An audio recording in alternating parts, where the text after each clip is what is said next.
Okay, welcome everyone to the October 16th Hollis Brookline Cooperative School Board meeting. This is posted as a joint meeting with the Budget Committee, but unfortunately the Budget Committee is not at a quorum, so their members of the Budget Committee are just going to help participate in a small discussion later on in the meeting. So I'm now calling it to order, at exactly 6 o'clock. First and foremost, we'll look at the agenda. And I think because we have a few BudCom members here and our co-op school board moderator, Drew, we're going to adjust the agenda. But first, I forgot. Let's do some introductions, just going around the table, starting with Mr. Solon. Tom Solon, co-op board member. Drew Mason, co-op moderator. Linda Sherwood, Director of Business Operations. Krista Whalen, School Board Member. Gina Brookside, Assistant Superintendent. Sorry. Andy Corey, superintendent. Holly Durlow Babcock, co-op school board chair. Kate Stoll, Co-op Vice Chair. Tom Enright, Budget Committee member. Matt McGuire, Budget Committee. Cindy Van Conet, School Board Member. Tim Rizzone, high school principal. Patrick West, middle school principal. Great, thank you. So I'd like to adjust the agenda and move the number one item under discussion, which is the annual meeting discussion, to after public input and before the principal's reports, and then we'll go back to discussion. Does that work? Or should we also move the number 3 to before as well, since that would be, Drew would need to be on that as well? We'll move 1, 2, and 3. Okay, so we'll move 1, 2, and 3 of discussion to before the principal reports, and then we'll go into principal reports, and then we'll do the rest after that. Is there any opposition to that? Objection? Sorry. Opposition seems like a really strong word. Objection to that? Okay, great. Moving forward, notifications of nominations, resignations, and correspondence. We have none. Oh, okay, great. Let's move on then. The process observer is Beth Williams, who is going to be late. She's joining us at 6:30. So is there anyone who'd like to volunteer to be process observer tonight? Thank you, Krista. You are just rocking and rolling with this process observing. Okay, thank you, Krista. Moving forward, we need to approve the minutes from September 18th, 2024. I need a motion. Let me read the amendments that have been offered. These were public minutes. Page 4, line 13, correct the typo of the word he. Page 7, line 30, replace Bergskog with Durlow Babcock. Wow, that's a mouthful. Page 15, line 38, replace that with then. And I need a motion to accept as amended. So moved. Moved by Kate. I need a second. Second by Krista. Is there any other comments on the minutes from September? Oh, yes, I Tom. just want to point out what we learned at the SAU Governing Board meeting, and that is that you don't have to have been at a meeting to vote on the minutes. We did learn that. That's good. Okay. So that being said, though, it seems like all of us were here. So at this point, I'd love to take a vote on the minutes. All those in favor? That's 5 of us, right? And no opposed. So 5-0, motion carries. All right. So just to move the meeting along, I'm going to open the floor for public input. We leave the floor open for 30 minutes generally, but since we're starting 7 minutes early, we're going to leave the floor open for 37 minutes. So we're going to open the floor at 6:03, 6:04, and close the floor at 6:34. Sorry. So at this point, I'm opening the floor for public input. Seeing none, I'm going to move forward with the rest of the evening.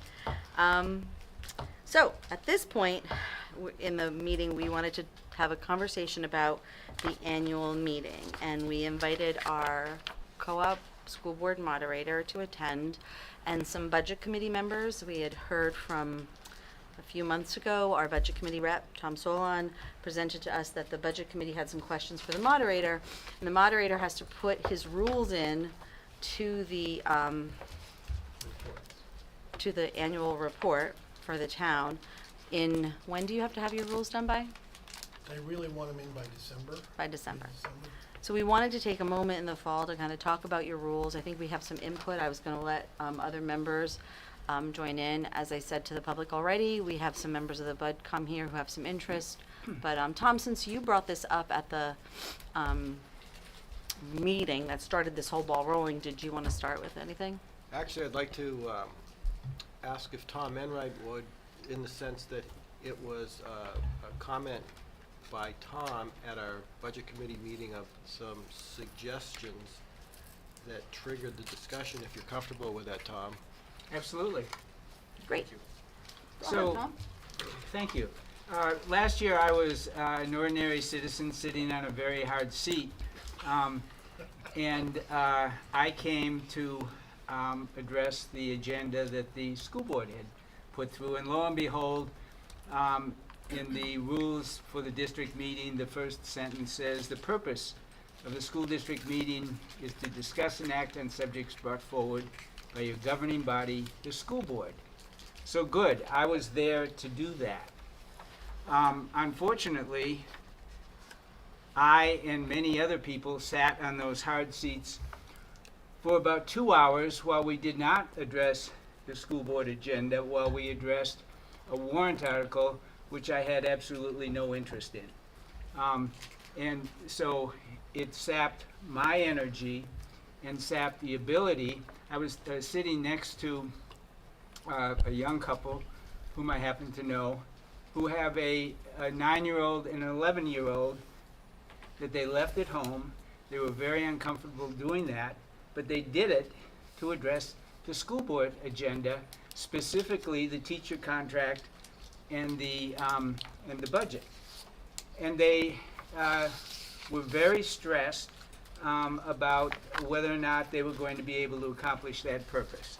So, with that preamble, let me go to Rule 35, which is the one that I agree with partially and then disagree with. Rule 35, which is the last one in the published rules. Warrant articles will be taken up in order. Fine. Totally agree with that. And so the school board will set the order of the warrant articles, and presumably you'll consider what should come first and try and get it off the table. The next part is where I have the problem. Voters may change the order by majority rule.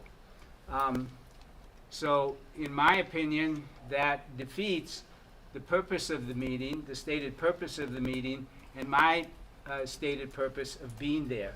I think that it should be a supermajority that gets to overrule the judgment of the school board in what should come first. You're attempting to attract people to this business meeting. It's the most important piece of thing you do all year long, and you need to engage those people in your business, hopefully successfully. My rant is over. Part A is over. Because there's the Part B about moving a question that we also want to talk about, I think, right? Well, let's start with this one. No, I'm just saying, Part Right. B, I want to make sure that, Tom, are you on board I'm with that sure- second part?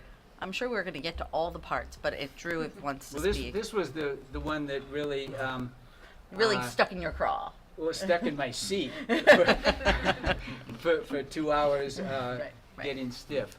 Do you have a suggestion as to how big a supermajority? Yeah, 60% is fine. Just,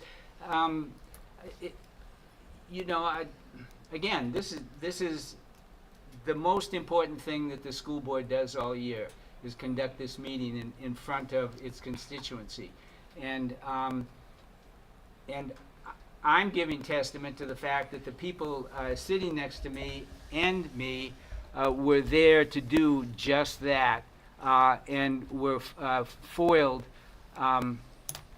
from achieving that purpose by that simple majority. So, fine, change the order, but it should be a supermajority.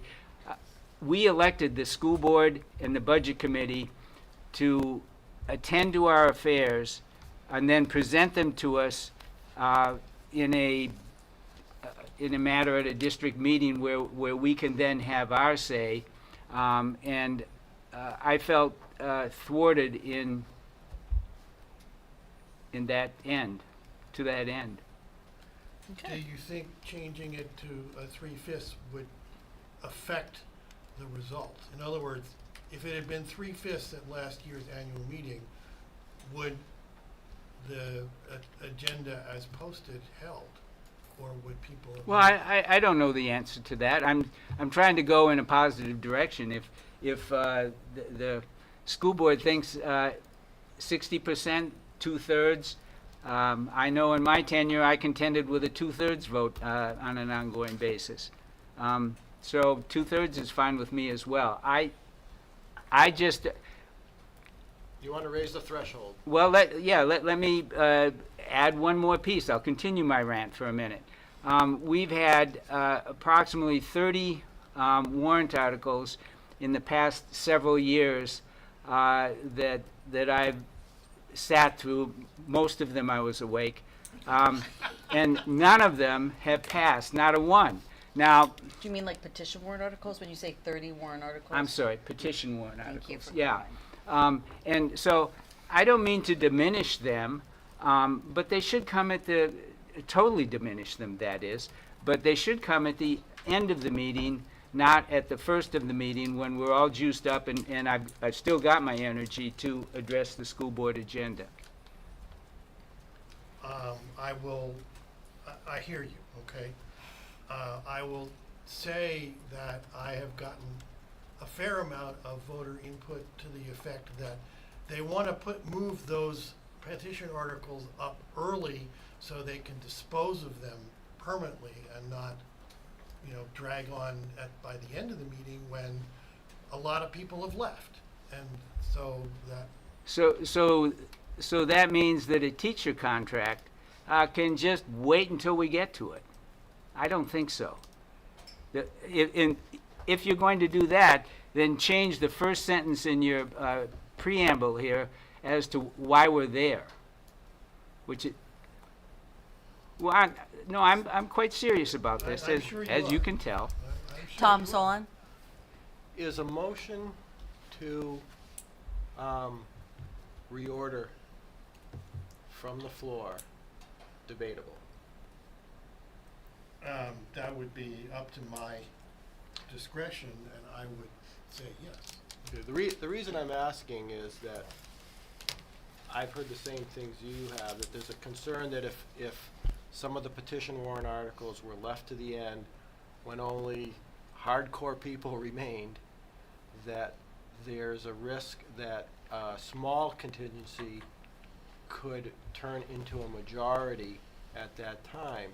I think that if it's debatable and that concern is expressed in debate as reason for moving, then if the people agree that that risk is there, then you'd get a super majority to Right. do it.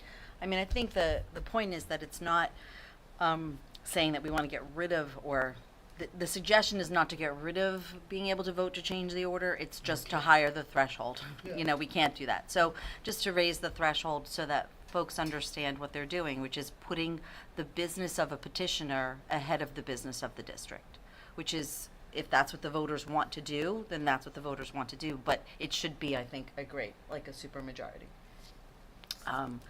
It would be great if that rule could change. Are there other views or more views from the school board or the budget committee on the topic? On this particular Yes, rule? yeah. Anybody else weigh in on this?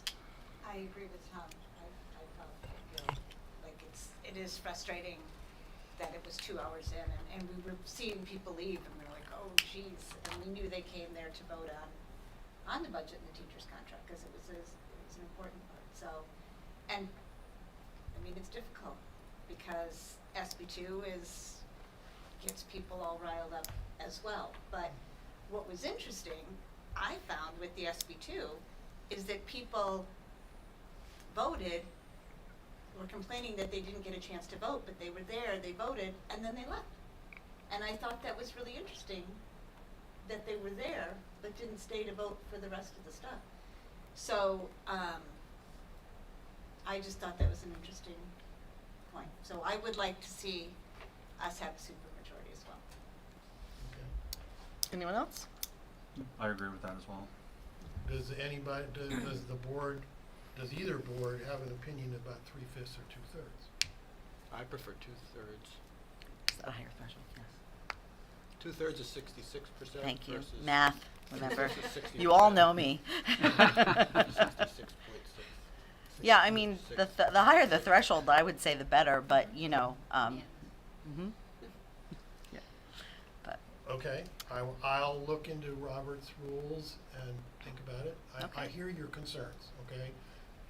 I smile in part because I get input on all sides of these Sure. issues over and over again. So right, when Tom repeats a point directly opposite what somebody has bent my ear about, right. you know, it's like, okay, I don't mean to belittle his point at all. Nope. Did he have anything in the preamble that was supporting his position? So I think because of time, I think we have a couple of other things. I know Tom But- Solon, you had another one, you had a part But B. procedurally, ultimately, whose decision is it? Yours or the school board's? It's his. It's my job per RSA to propose rules. It Okay. is the meeting's job to accept Okay. them or modify Okay, them. that was what I was unsure of. So you had a part B, Tom? Well, the other thing that was brought up at the meeting, and I thought it was Tom's suggestion as well, that we, and I use the word revert because when I first started attending co-op meetings, this was the way it was processed under a previous dictator, that when there was a motion to move a question, there was no further discussion afterwards. And again, in terms of the length of our meetings, we often have 20 to 40 people in line at any given time on topics. If and often it's unfortunate that these topics are ones that have been recurring ones year after year, particularly in light of the petition warrant articles. Yep. It kind of defeats the ability to move a question if all persons in line are allowed to speak to it. I understand the reason, and it's done in Brookline as well, but the question was raised, should we go back to the original, well, I shouldn't say original, to a previous practice that when a question was moved and successfully voted by the legislative body to move the question, that all debate stopped then. What's the threshold for moving the question? Is that a 50% or is that 2/3. 2/3? So, yeah. Well, as I have said at multiple meetings in multiple contexts, this is something that I have struggled with because some people like it one way and some people Right. like it another way. I think I actually tried it to propose it a different way, and the people at the meeting changed it back. Well, to me, if you're clear in the rule at the beginning and folks want to change that rule, they can say that and they can try to. But to me, if everyone in the room knows that when we vote to move the question, everyone sits down, if that's clear, you want to listen to everybody, you don't have to vote to move the question. You know, I mean, and if the threshold's 2/3, then it's just so simple. Like, if you want to hear from the 20 people that are in line, you just don't vote to move the question. And so, but those of us who most likely, some of us, me, will most likely vote to move the question, if we're in the 2/3 majority, we don't really want to hear anymore. And that's, you know, debate has to shut down at some point. I hear you. So, There's another piece of it that I'm particularly sensitive to, and that is the duration of the meeting. Our meetings just go on way too long, and I'm certainly not blaming that on you or on anybody, but we as a body should do everything that's reasonable with to try and bring the length of that meeting into a reasonable area, and we're certainly not in that area now. Or the voters are going to say, I don't want to do this anymore. I can't go to a 6-hour meeting till midnight or 12:30. So people are going to stop coming. Do you At- think it might push people towards SB2? Well, I can Which only, way? I'll just Towards speak for, voting, yeah. No, I think that if we move the question and ended debate, at that point, it would shorten the meeting and remove some of the impetus to move to SB2. I Yes. think that our current process encourages a move to SB2 because of the length of the meetings. Okay. agree. Is there anyone else who wants to weigh in on this one? Can I just say one more thing? I just want to say that, Drew, I think what you start with has a big impact on where the result will go, because many people look to the wisdom of the moderator. Many people who have never been to a meeting before don't understand all the implications. And it's like when they changed participation in 401ks from an opt-in to an opt-out. Yep. Average participation went from 20-something to over 80%. I think you'll see a similar effect, that what you propose would have to have a much greater, there has to be a much greater threshold to overturn it. So that if you propose that it ends debate, there will have to be a compelling argument to extend debate. However, if you propose the debate will continue until it's down, that default will have majority support. So this is, it's not a trivial thing of what you set out as your recommendation.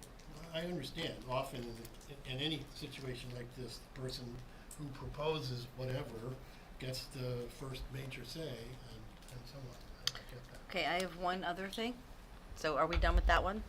Did everybody get their feedback that they wanted on that I guess there particular? are people who are opposed to that request, because we're sort of saying this is a board request, and if it's a BudCom request, and if it's not, we want to know, we want to hear it tonight. Yeah, if there's anyone who's opposed to that one. So this one is just a little bit stickier.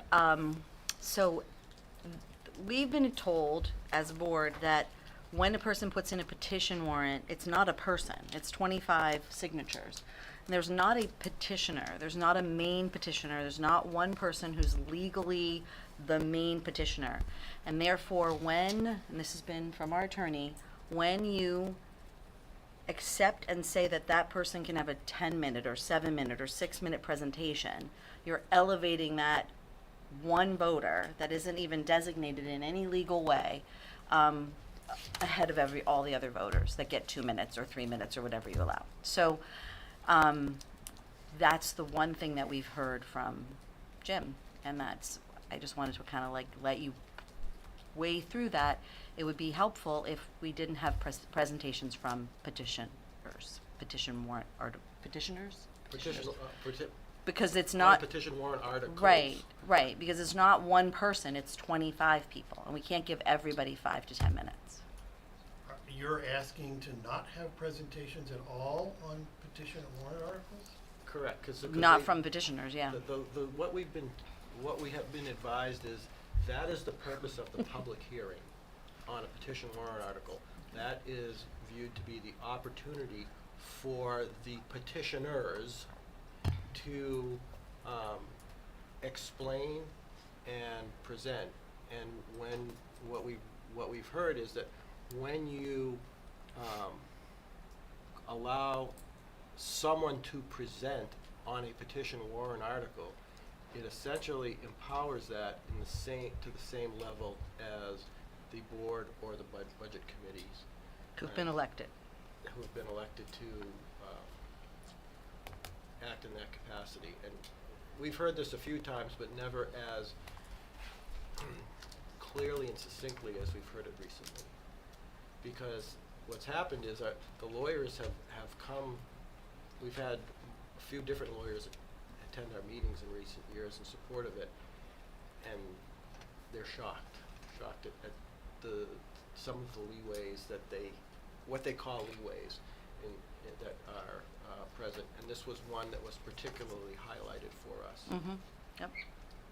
Is it- Yes, Tom? I would also say that there's an alternative way that petitioners can go, and that is they can come in front of the school board, our elected representatives, and convince them that that article should be brought forward, and then they can get their presentation. So there are other ways, or at least another way that petitioners can go if they want to be legitimate, more legitimate in our eyes, and if they want to get a bigger say in pushing that forward. But I haven't seen anybody come in front of the school board to argue that point. That's how I do it. That's how it's frequently done in the Brookline Town Meeting, is that people appear before the select board and advocate that the select board present something as a warrant article, not a petition warrant article, to get it on the warrant. Are they generally sympathetic to something that is off the wall? Off the wall, no, but they are respectful and do consider ones that are not necessarily of their own making. They don't generally support ones that are in direct conflict to existing warrant articles, but ones that are ancillary and they feel deserve the consideration of the voters, yes. It's the way the planning board works, for example. Well, that's a very different context. Well, They're not a legislative body per se. they are when there's zoning changes proposed. They're proposing them to the Yeah, to the well, legislative all right. body. All right, Um, I would disagree. Well, throw me for a loop. Yeah, I mean, that's a big one, and I knew that would be a big one, so. Yeah, but- I'm surprised that Jim hasn't tried to contact me on that point. You know, I know we've talked about, I mean, I'm happy to have, like, that information provided to you from Jim, if that would help. So what are you suggesting that someone who has a petition article, They should come to the public hearing and present they'll have, you know, what they need to present at the public hearing, and that would be part of our YouTube, you know, part of our video that people can watch, and it's posted, and that's where the information is. I mean, with the onslaught of social media and website development and, you know, all of that, a petitioner certainly, I mean, you allow them to hand out things in the hallway, right? They can hand out information. So there's ways for them to get the information that they want out. They certainly have 2 minutes, and, you know, if they want to get back in line and do 2 more minutes, or have multiple people do 2 minutes to talk about their ideas, I don't see why they can't just use 2 minutes, or 3 minutes, whatever you decide is the time. But the truth is that they are a voter in the legislative body, and they get 2 minutes. There's not one person. Like, how do you identify who the petitioner is? It's just someone who says, I'm the person who put together that petition, but we don't really know that because it's not an actual, like, legal person. It's just 25 names on a list. Drew, when can a citizen, can a voter ask to have visual aids available when they come to the microphone? I certainly allow it now.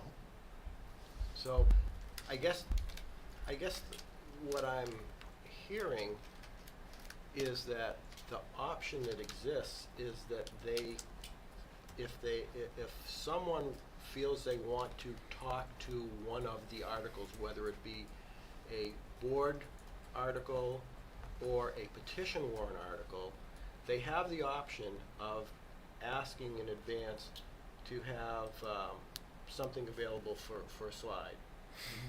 So the difference is that rather than bringing them forward as the first speaker, anyone, whether it be a petitioner or not, can come to the microphone during discussion on the petition warrant article and ask for you to call up something that they have given you in advance, but they would have the 2 minutes, or like I said, whatever the normal speaking amount is, and it would not necessarily entitle anyone to be the first speaker.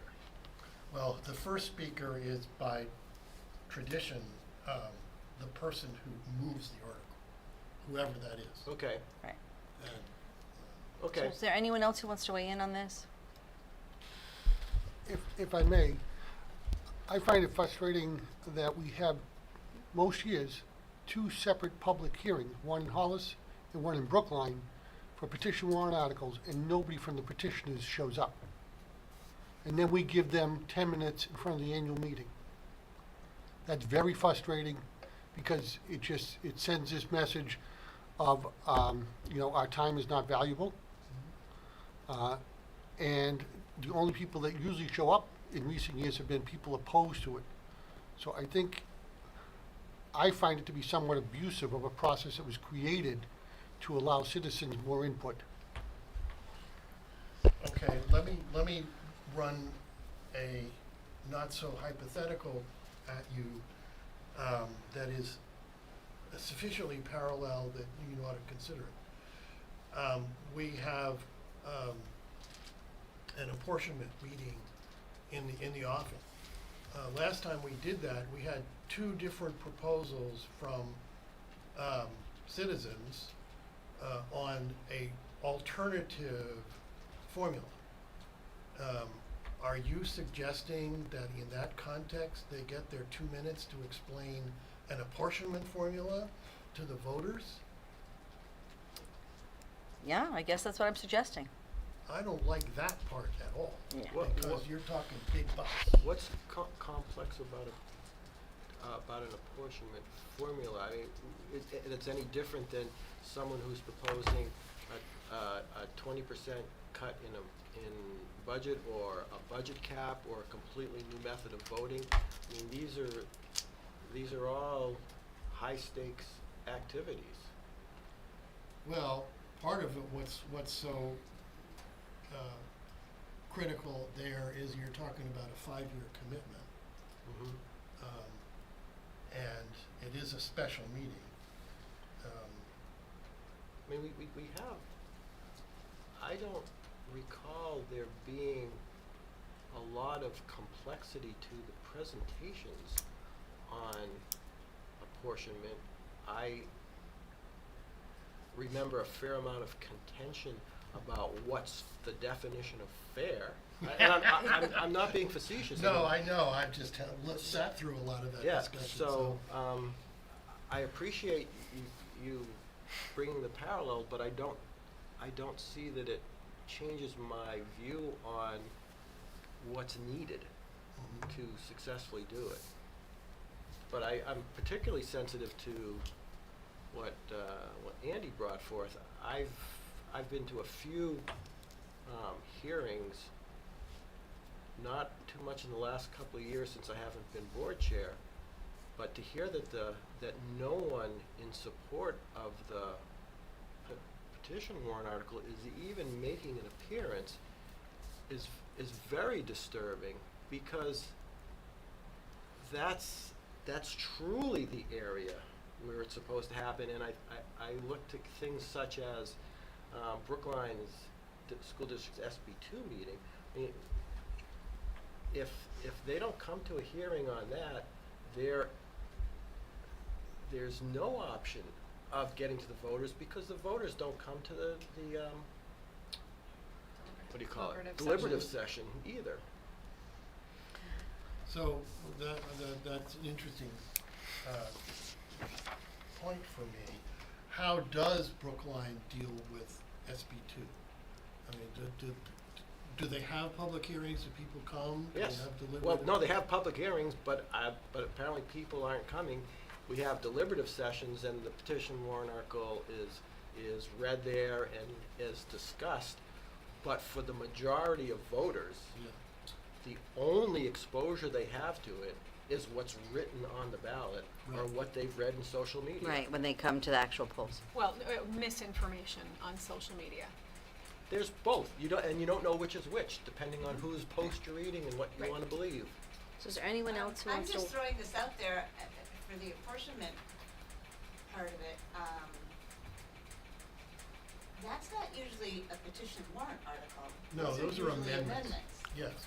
So I just wonder if that would be considered different at the apportionment meeting, because that's an amendment as opposed to a petition warrant article. It is. I mean, at least in my rules, amendments get 5 minutes rather than 2.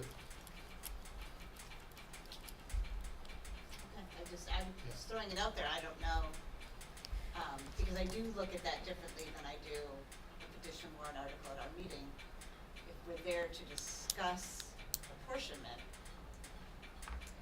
and people vote to allow an amendment to come forward, then I think it's okay to listen to the amendment. If the people vote to allow that to happen. Well, you don't You don't vote on only the need amendment. a motion and a second to have it come an amendment Right. forward. That's true. But is- Same with any article. That's. But isn't that in the same context as the annual meeting? The board is the one that calls that meeting. Yes. So the board is the one that would do the presentation, and then any amendments that come after that gets treated just like the community or the legislative body at the annual meeting. He's saying they get 5 minutes instead of the 2 for. So that's what I mean. Should it even be the 5 minutes? I mean, Not if we're following the same thought process. If the rules do not make, an exception for someone presenting on who moved a petition warrant article, I would think that an amendment would be treated similarly. Okay, I was throwing it out there because I No, just I'm have a feeling agreeing that with- would be a discussion. Yeah, I don't know, it's a complex question, Right. because there are repercussions, There are, and I'm trying to poke at different parts of it. yeah. Okay. You know, just 2 minutes for an apportionment article, amendment to the.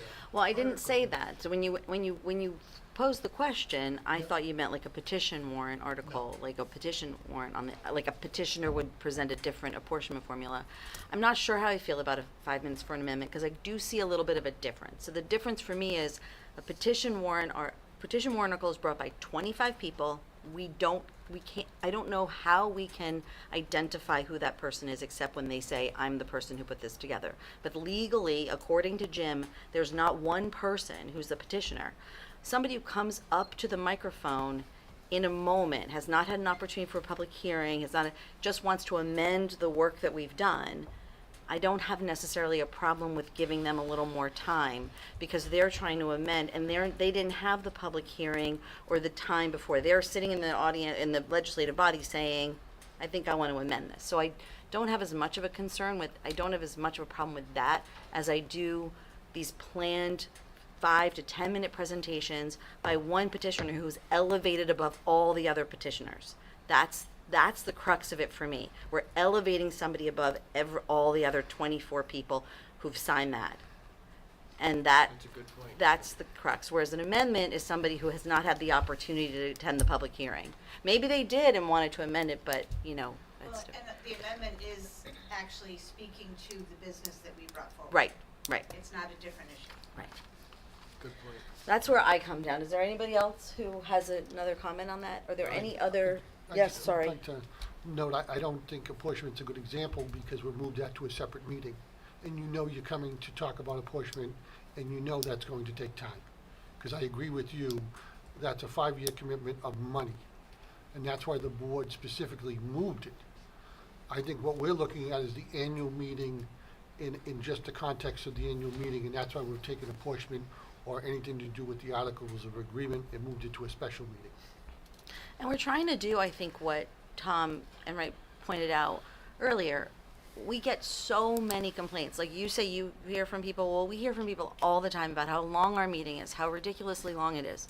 And the two of these things are really about making sure that the business of the board gets taken care of, actually all three, the business of the board gets taken care of. And that's what we were elected to do, and we take that so seriously. Like, we come up with and work hard, and the budget committee works hard to come up with an operating budget. We literally don't put things on the warrant to keep the warrant shorter. And so we're trying to make sure that the business of the meeting gets taken care of, that everyone who's in that legislative body gets a fair chance to speak to the warrant, and, you know, we get the question moved as quickly as people in the room want it moved. That's sort of in summary. All right. So the last, if I may, the last thought on time with the petition warrant articles and keeping time down, I would want to be careful about potential for backlash in terms of if this rule were changed, so that people only got 2 minutes, that we didn't end up with a line of 25 petitioners in a row, each taking their 2 minutes to explain the petition. The same thing. So we have 50 minutes of presentation before anybody gets to speak on it. It would, if the rule changed, we would want it to be written in a way that we didn't end up with a lot of people speaking to the petition. Well, I mean, you Explaining can't the control petition. that. Yeah, I mean, you can't before- control that, so. Right. But I that goes back to our point of call the question. Right, Right. people can call the If the question. majority of the It room says absolutely call the should, question, I think it's almost disrespectful when we allow 10, 15 people to talk for the 2 minutes. Yeah. No, I hear very much what Kate is Mhm. expressing and the concern. What I think it hinges on is whether or not we agree with the legal position that there is no petitioner. There is the petition, and there are numerous Multiple signs, right. people who have signed the petition, but there is no clearly identified petitioner in the process.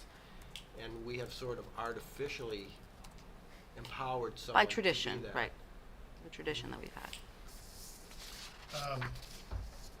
In terms of the multiple people speaking to an issue, as I recall, there was a land use issue that came up at Hollis Town Meeting last year. And I was restricting everybody to 2 minutes. And what they did was they organized 5 or 6 or 8 individual 2-minute presentations, and they did go big, big, big. And that was for I think that was for the field. That was opposing the field.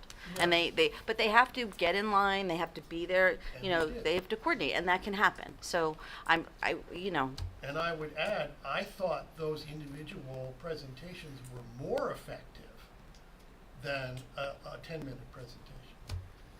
well, we can't, you know, people can speak. So I want to move this along because I don't want to take You too wanna much move more the time. question? What? I want to move the question. So that's pretty much the budget committee was those are the 3 main points, right? So I think we've got that.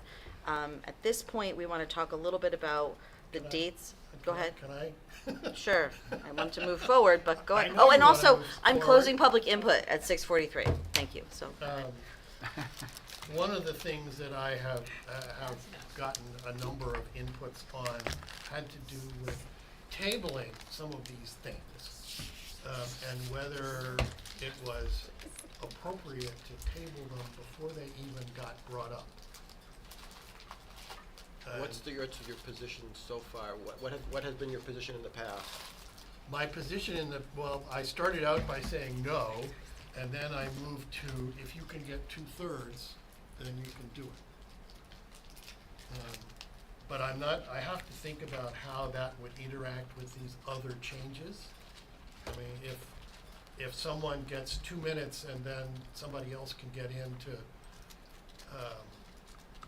say something else, it certainly isn't fair to move the question after one speaker. But that's a balancing act. But and this is my last one, if that's what the people in the audience want, and they're the legislative body, that's the vote. I've never, I mean, like, I live with a group of rules every day, all right? Yeah. And that's the rule, that's the policy. I don't understand where your hesitation comes from. I know people won't be happy, but people aren't happy with me all the time. But some That's people part of being, will, somebody makes the rules. well, you get the two-thirds big of the bucks. people will be happy. Right. Yep. Yeah. 2/3 will, yeah. So I think it's what the voters decide at that point. And how would you handle the transition? Because, okay, we've done it this way for some number of years. All of a sudden, we do this and they show up at the meeting and say, what do you mean I can't have my 10 minutes? Well, this is a very public meeting. Yes. It's on, we did this in public this way, Yeah, I so understand. that, this wasn't back, no conversations with you. You were surprised by this. We wanted to do this in public so that folks can see that we're talking about this. You would put your rules in December, the annual reports are printed. I mean, if you change the rules, I'm happy to announce them at this meeting, in December, that what the results of this conversation were so that people can hear. We can't control the fact that people may not be watching, but we can certainly do that. What we can do is summarize the overarching Changes. administrative rules of how it will be handled and give them to whomever has submitted the petition and say, Yep. thank you for your petition.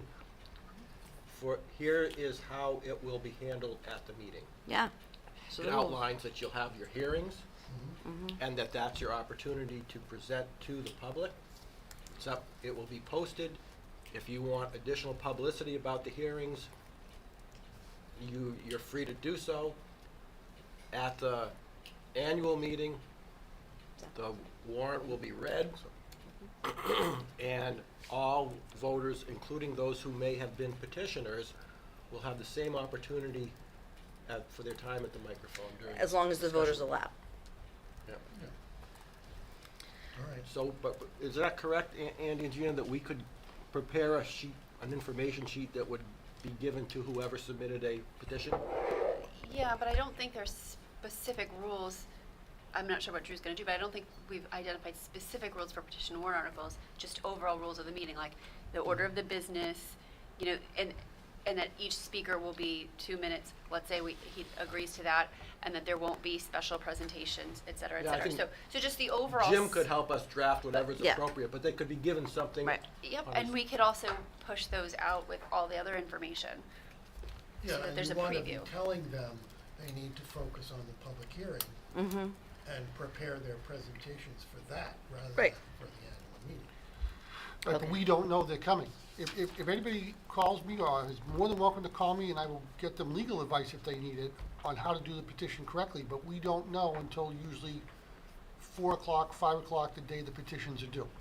I know. No, that. but I think what you said, we can push it out as we get closer to the meeting. Yep. But before the hearing. Or give people who put in a petition like an actual little handout, like a Yeah, little. you can put on your website, we're changing how things are, we're handling petition articles. If you have one, Mm-hmm. come to your public hearing and present there, because Right. you won't get a chance to at the annual meeting, or If, something. if that's the rule if that's the change you make, so what I need from you is for you to just like make your decision and maybe send us the rules prior to when you send them in, so that we have an idea, so that we can do that. I will think about it. I can tell you that my few brain cells are focused elsewhere for the next 3 weeks, but, yeah. Yeah, okay. Thank you for listening, Drew, and hearing us, your patience. I appreciate your input. I know that the school board is tasked with the very complicated and difficult task of managing the school board and its budget, or managing the schools and its budget. So I listen very carefully. Don't think I have discounted anything that you've said, because. Well, we appreciate that. Thank you very much.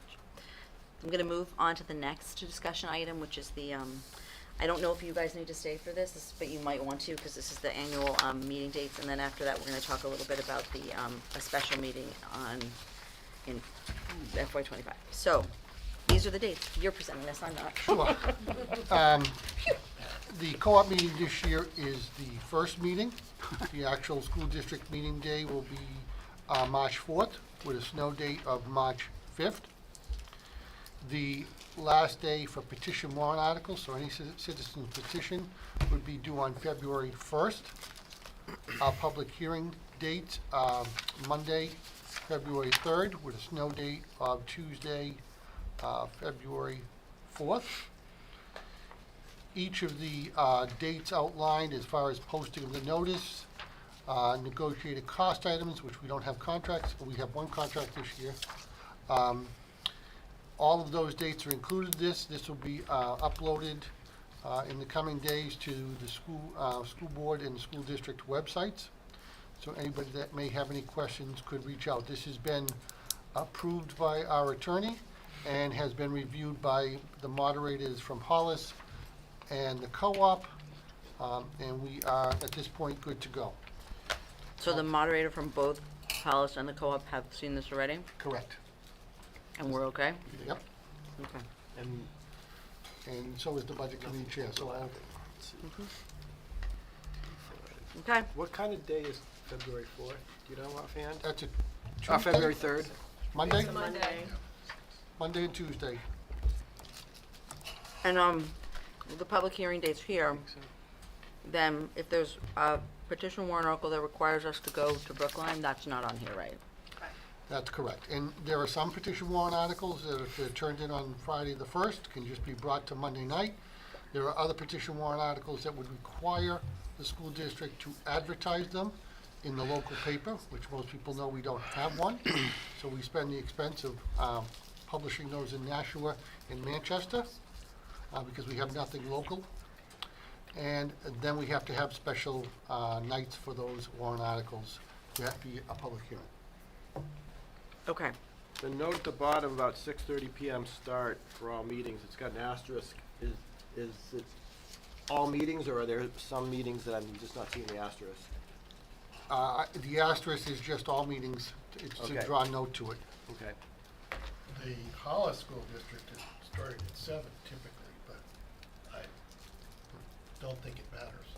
I think the present board would like to start at 6:30, as well as the moderator for the Hollis District has looked at this, and I think it's just trying to also access their families. As you brought up, a lot of the families are coming with little kids, especially at the younger districts, and getting babysitting is a very big part. So, are there any questions from the board on the calendar? So moving on to the FY '25 special district meeting. Do you want to talk about that, or should I? Sure, I can talk about that. We have two items that we're considering for a special district meeting. Item number one would be an amendment to the Articles of Agreement, looking at adding language which defines capital expenditures the way the state does, and makes it very clear, because if you go back to when the Articles of Agreement were done for the co-op, the only avenue for funding was bonds. Since then, leases have been, become very popular. So his recommendation is, if we wanted to move forward, I would work with Jim once we select a date. He would provide us the legal language to post for the Articles of Agreement, and we would notice that, make sure it complies with Drew's calendar, and then move forward with the special meeting. The other piece that we would do at a special meeting is apportionment, and there really are two pieces of information for the board on that. The first one is if the board was to put forth to continue with the present apportionment formula, our attorney, because there's no change in the language, would call that simply an up and down vote on that. And if the citizens did not select to go forward with that, then that would charge the school district with forming a committee and looking at apportionment formulas. Does it automatically create that charge, or does it? Well, you've rejected your apportionment formula, so the voters have told you they would like something different. So it's a rejection of the current formula, it's not just a, so it actually ends that formula being effective? Well, no, it just triggers the fact that the voters would like to look at something different, Okay. okay? But he is suggesting to do that up and down vote because the board controls the meeting, the board does the notice for apportionment, and there couldn't be any changes accepted at the apportionment meeting or the special meeting because it wouldn't have been noticed. It could be changed So it can't by be amended. amendment, I think. Well, according to what Jim has sent me, the current formula would be an up and down vote on that. I do not think it could be lawfully amended at the meeting to modify the actual apportionment formula itself. The language is supposed to be published. Right. Any amendments are supposed to be published for the period of time, just as any change to the Articles of Agreement, because it's part of the Articles of Agreement and not just simply a warrant article. Okay, that throws a monkey wrench into it, because the law doesn't assume that it's part of an Articles of Agreement. I don't think. That's where ours is. Anyway. He's the lawyer. Yep, I mean, it says, if the board wants to change the apportionment formula, that must be done as an amendment to the Articles of Agreement, and that opens the door to other amendments. If the board does nothing, then a citizen could place a petition article on the warrant to change or continue the formula. And that petition article would be open to the same amendments discussed above. In other words, once there is an article on the warrant to change the apportionment formula, it is the fair game for the voters to amend the formula because it all pertains to the same subject matter. There is less risk with regard to the article to continue the same formula. So you're saying it's two different scenarios. If the board could have come forward proposing a new formula, So if we were to do the $1, $1. $1. Yeah, we take the $1 Right, out. right. Yeah. If it's a new formula, then that opens it up to any and all amendments. If it's the current formula, it's an up and down vote, and then the board is, in what Jim would say, been given direction that they need to look at the formula and most likely form a committee. So we would have to have it to continue to have the $1 in it, because that would be no change. That would be no change. Because 5 years ago, it was a new formula. Right, Added but, to the- but the We had law to. changed, that Right. you can just validate the current formula. Right. And that's a set, like, vote. Up, down, vote. So the question though really is, we can't do this, like, we can't do apportionment until 1 year after, till 5 years after the anniversary of. And so the date that Jim, we did it on January 25th, but that's a 29th. 29th is, 29th. so the 29th. So we can't, if we try to tackle both of these things at one meeting, which is what I'd like to do, I don't want us to have two special meetings, we have to wait until after January 29th. But we'd like to have it done prior to our annual meeting so that it's taken care of, which is March 4th. March 4th.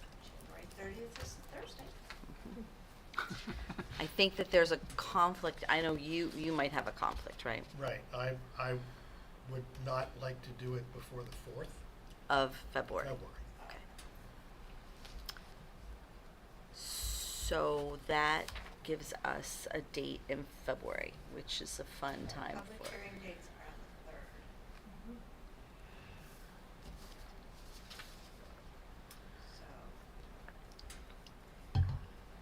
And Any- the snow And the date's fifth on and the the- 4th, so the 5th And the would be 5th and the the- 6th are yeah, taken the too. 5th is somebody else. Yeah. So what's the, what's the last date that it could be to meet the requirements of the apportionment? What's the latest? Never.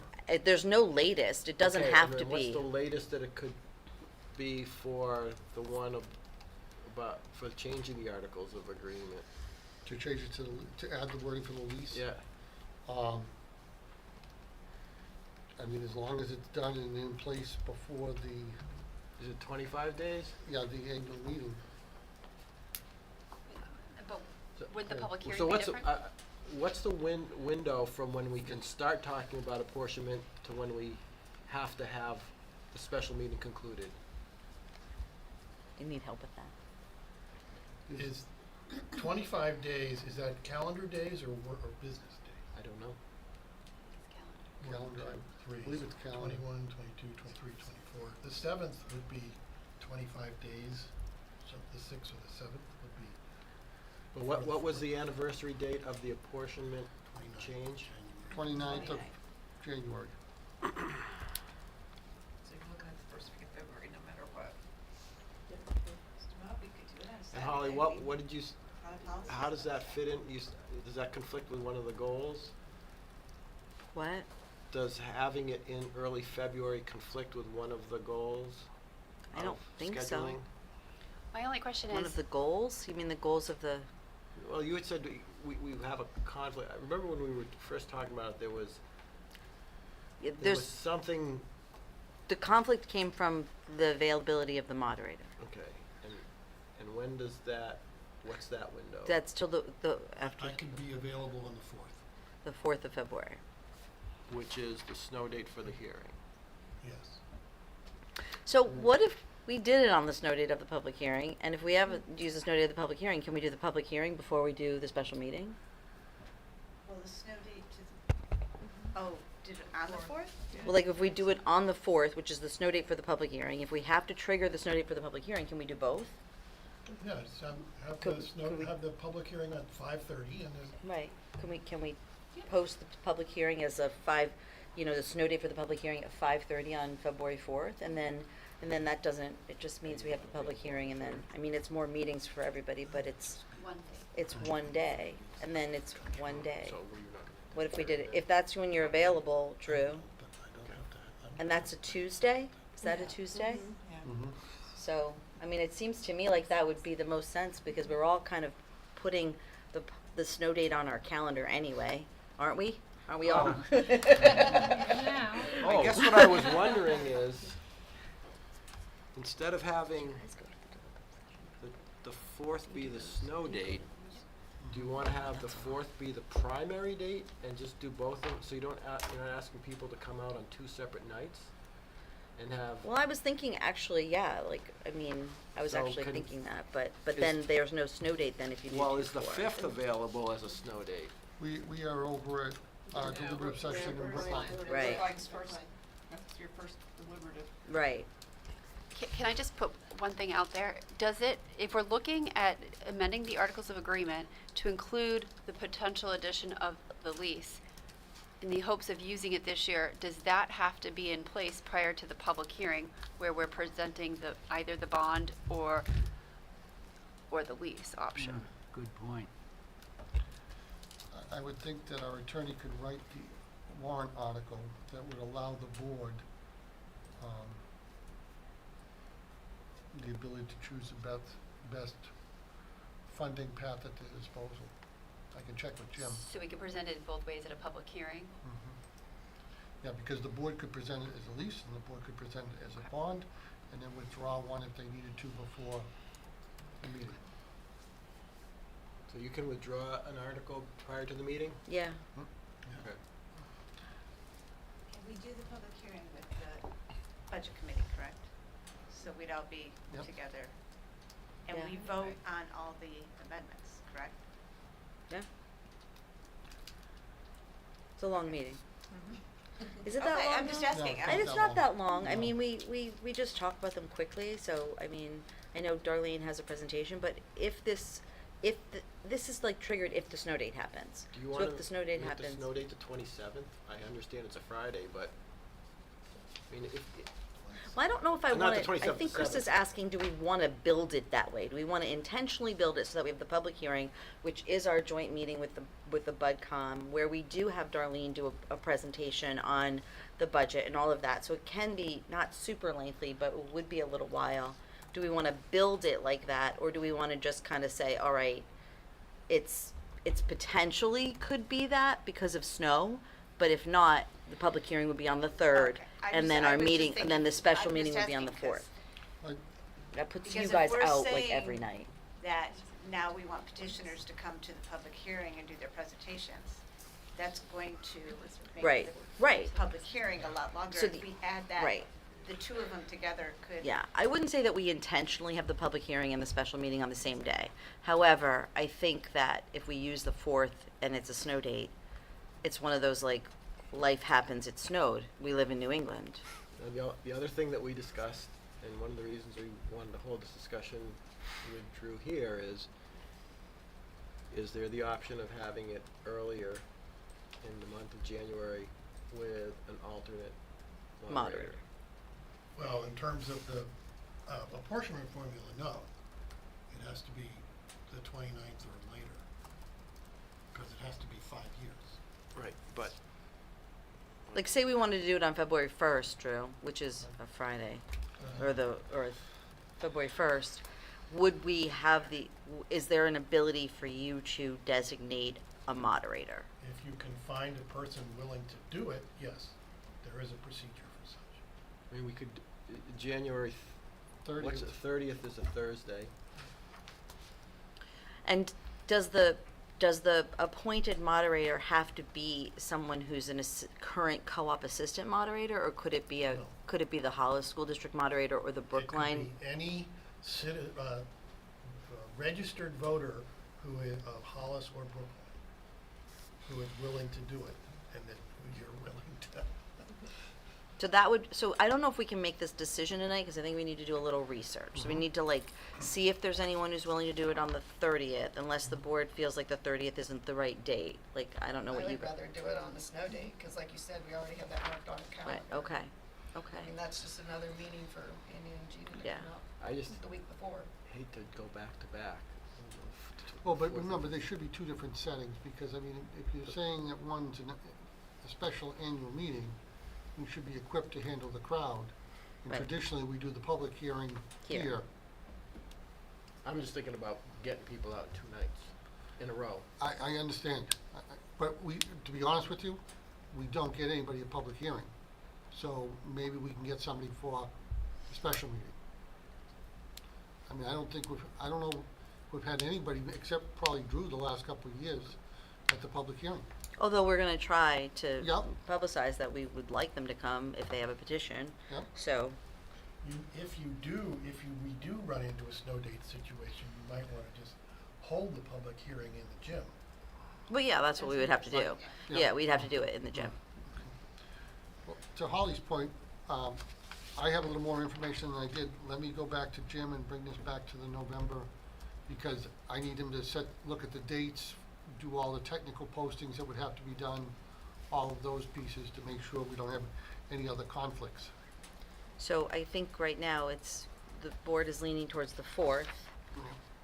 But if Jim advises differently, then we have to look at the 30th. And if he advises differently, we need to look at the 30th, then you need to contact me or some of us, and we'll start to Yep. talk to some people that we know who could do it for you, Drew. And then we would trigger the process to have them do it. So we won't know until November exactly what we're doing until we have the answers to those questions. Yes? Is it a foregone conclusion that we want to put forth a vote to continue the current apportionment formulation? So we had that conversation last month, and I said over, and I think I tried to get a consensus. We did not take a vote, and we would have to take a vote in November. Okay. But the sense I got from the meeting last month, you were all here, was that there was no one looking to make a significant change in the formula on the school board. Okay. As far as I The only remember. point I'm getting at is I think that we need to articulate that for a meeting so that if there is public input, it's very clear Mm-hmm. that that is something that we're going, if we're going to take a vote on it, then I think that we need to make that real clear. Right, in And what the- it is we're going to propose Right. voting on so that the public has an opportunity to comment. And given the new information that Andy just said, that if we go with the same apportionment formula, basically if it's voted down, we have to go from there and do a committee. And if we just change one thing, like get rid of the dollar, that can open it up to amendments. I think I'd have to think about it, but I would support that a little bit more, just so we can have a full discussion at the meeting as opposed to just doing an up and down vote and people not feeling like they're engaged in it. Okay. So, my thought. but in general, you're not looking for the board to make a change Not to a the huge formula? change, no. Okay. but you might. You are advocating making a change so that it is an open discussion for. I'm thinking about it, so that it's not just an up and down vote, because I don't know, That was my gut instinct too. I kind of The- feel like, The board can say that's what they want. They want an open discussion. And I can cause it not to happen, even though it's an up and down. Even vote. if we don't change. Right, but isn't it, we have to go to a But- committee but the- though, if it's voted down? yes. Ah. The issue is, if we do propose it with a change, then someone can come into that meeting with no prior warning and make an amendment to change the formula. Okay. Yeah, Alright, I would I advocate for us wasn't to keep the understanding that to then. keep the formula the same, not because I don't want amendments, but because I think it's cleaner and simpler that way. But I do think we could encourage, debate on whether or not someone wants that or not, and then, I mean, someone could probably convince voters to vote it down, and then it would go into a committee to make a change to it. So, I mean, I'm not afraid of that, like. No, but I You know. don't think we want to. No, I'm not afraid of change, I was just, that was my Right, point, is right. that I was trying to open it up Right, at the right. meeting, as opposed to Right. kicking the can further Right, down the road. right. But go ahead, Jim. Go ahead. I was just gonna say, so a down vote does not mean we have to go to a committee. It means that there is not support for another 5 years of the same formula. You might want to consider the formation of a committee, a study committee. It also means that we could have a petition warrant article for our March meeting that has changes to the Articles of Agreement. It means a lot of things. Now, we know our district is special in that we look at this every 5 years, whereas most others do not. And so the question is, do we want to say, before we form a committee and do all this work, say, what are the thoughts of the community? Is there support to continue this for 5 more years, or is there support to maybe do something different? And then one possible outcome is, maybe we should study it again. So a down vote doesn't require us to form a committee, but what it does is it keeps the window open for there being a change every year. Right. Until something Right. is either affirmed to continue or changed. Till there's a positive vote for change or continuation. Correct.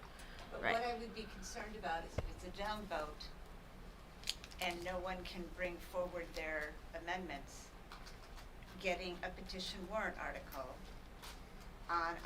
in our March meeting and then having to talk about it first. That's I a- will point that's a very out real on possibility. this sheet, the last day for the petition warrant articles is February 1st. So if you have your meeting on the 4th, there's no time for them to put in a petition article for the March meeting. Good point. The other thing too is that if there's a down vote, that's the community telling the school board that people don't like the formula. And it means that the school board needs to take a proactive act and form a committee, I think, to study the formula. And if for some reason there's a way for a petitioner to get a petition warrant article at the March meeting, as school board members, we can stand up and say, we have formed a committee to study this, and we want to have the opportunity to study this. And I have faith in the voters of this community to say, yeah, we're not gonna just change this without a study committee. So I think that, we have to kind of have some of that. Let me ask you a different question. If someone submits a petition warrant article within the timeline to change the apportionment formula, and then subsequent to them submitting that petition, we have this meeting, and there is a affirmative vote to lock it in, then what? Okay, so that's That- another question. We that- gotta. The affirmative vote supersedes because you get the 5-year clock Once you get that starts vote, again. it's done. Immediately? Immediately. Yeah. So then that petition warrant article is no longer no longer. That's my active. understanding, and I. So we will be deliberating on this in November about what we want to put forth. I think deliberating in November, or will we be discussing? Well, the other question for the board is, would you like me to ask Jim to come to the November meeting? Because if you're going to, Yes. give this, what I'll say, its proper vetting, Yes. I think it'd be nice Sure. for him to answer the question, so a citizen watching at home, it isn't the superintendent, it's not a board member, it's our legal counsel. Yep, I think that'd be great. Okay, I will invite him. He loves coming to our meetings. Okay. So I think we can move from that. So we don't have a definite answer, but there's 2 dates that are milling around. January 30th with a potential designee moderator, or February 4th, the snow date, where we would combine this if we need to. Okay, so thank you very much for all your patience. Thanks to the principals for their patience. That was a riveting conversation that I'm sure you enjoyed every minute of. I appreciate the budget committee and Drew being here. I wanted to get you out before or late, so if there's nothing else, I'd like to move on. Yeah. I will try to make a cogent response before your next meeting. That would be very helpful. Thank you. I don't know if I can, but I will do my best. You have a lot going on. We understand. I do. Okay. Thank you very much, guys. Thanks a Well, lot. thank Okay, moving on. Thanks, Tom, thanks, Matt. Thank you, Tom. Thank you, Matt. Thank you, Drew. Thanks for your patience listening to He's us. still sitting here as long as the bowl's full. Somebody said, somebody put it in front of me. All right, so moving on to the principal's reports. Thank you for your patience, guys. So we have Patrick first, I think. Do you want to go first, then? It's up to you, boys. Whatever you want to do. Sure. Rocktober has been rocking in the middle school. We had our first all-school community meeting on October 4th, the end of the school day, where that picture doesn't really show what was really going on. We had a wave going. Some teachers were running a wave and didn't get the best snapshot, but that's what that picture is. Recognized students for their kindness. Played some games. It was just some really great energy. I wish you guys could have kind of been there because the energy was so great. Even staff at the end of the day felt like it was kind of pre-COVID times where some of our seasoned staff saying the feelings that they had in that gym. Looking forward to our school community meeting next week, October 25th. We'll recognize Halloween and do some other competitions and team-based community building activities. But October's been great. Red Ribbon Week is also being recognized at the middle school next week. Our theme, or the theme that we're following, is Life is a Movie, Film Drug Free. Kind of going along with the Youth Risk Behavior Survey and trying to do our part at the middle school, where we have different discussions, mainly in rock, led by teachers, focused on promoting health and well-being for our students. At the end of the week, Thursday, we'll do the all-school photo in the back where we make a ribbon. We encourage students to wear red that day, and it's a nice way to kind of end the week. And there's some sort of acknowledgement of us living a drug-free life at the end of the week. Also, during the month of October, it is recognized that Bullying Prevention Month. So we are having more conversations. There's a project opportunity for students during Rock. 7th graders are able to make anti-bullying posters, and 8th grade students have the option or opportunities to participate in 8th grade commercials, anti-bullying commercials, if they'd like to. And it sounds like there are some 8th graders that have put together some fun anti-bullying messages, as well as our 7th graders putting together some nice posters for the building. We also have a reading challenge, which was kicked off a couple weeks ago. 7th grade rock is pairing up with another 8th grade rock to try and promote reading in the building. And so far, our first 2 meetings with those groups have been really great, and students appear to be reading more, at least during the times that we've dedicated during the day.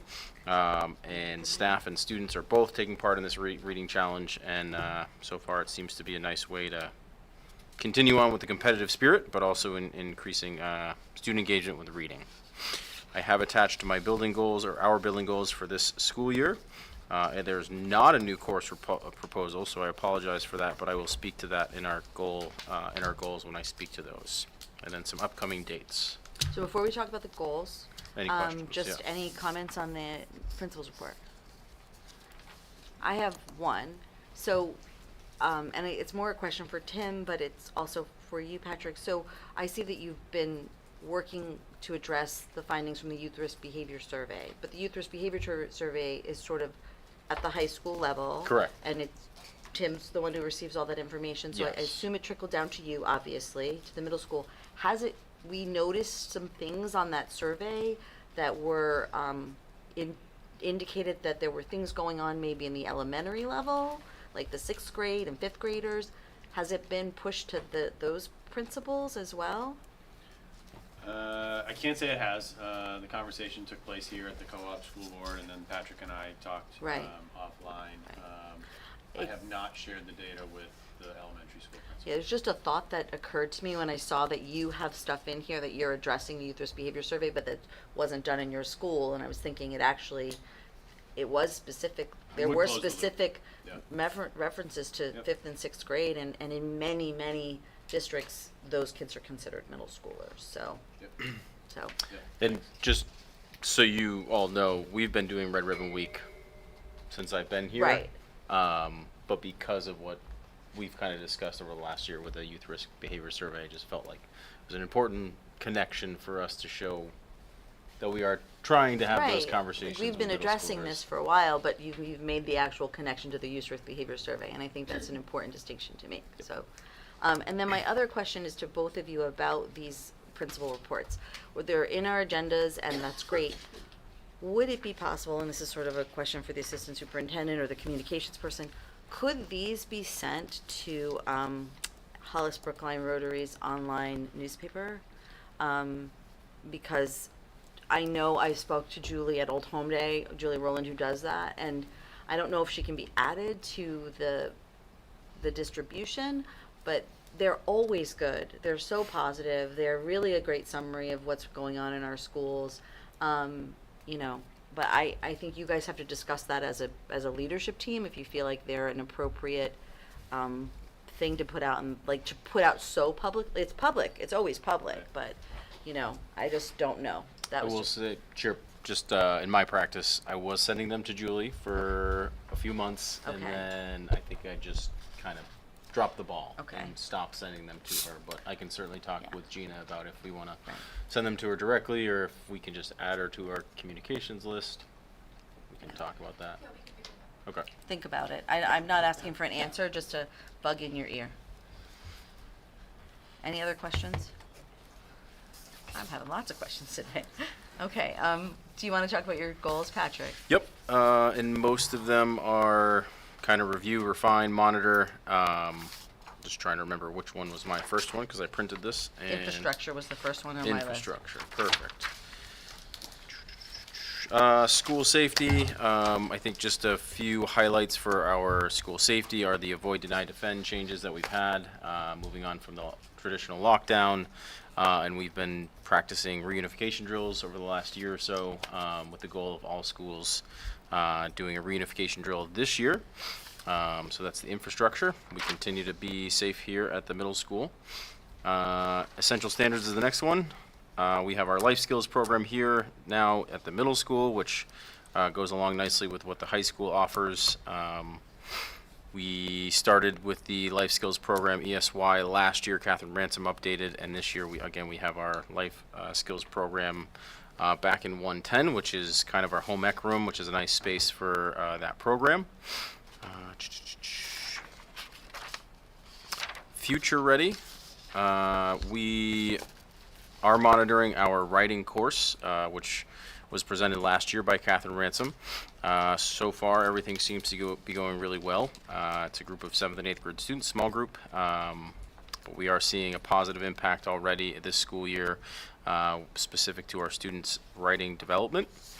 We are using MTSS, our multi-tiered system of supports, to review data, not only in writing, but across all content areas, just to make sure that we're catching any students that might be slipping through any cracks, being a little more intentional with our MTSS time. And then our ROC updates, we continue to fine-tune and try and just create a more intentional program for our students here. We are working towards a 7th grade curriculum and an 8th grade curriculum that we would like to eventually get onto the school website. That might not be for a few years, but one focus this year is the One Trusted Adult Leadership Program. We did present a little bit at Open House, and we had a really positive feedback from parents from that program, and the focus of leadership was well received by parents. We're still looking at the SEL standards and working those in as much as we can, and empathy unit is still in the works as well. We haven't stopped mental health first aid, but we are focusing on this reframing behaviors in the district. We are looking at trying to pick back up with that mental health first aid next year after we've gone through some reframing behaviors, at least in the middle school. And so those are our goals. Great, thank you. Does anybody, Tom?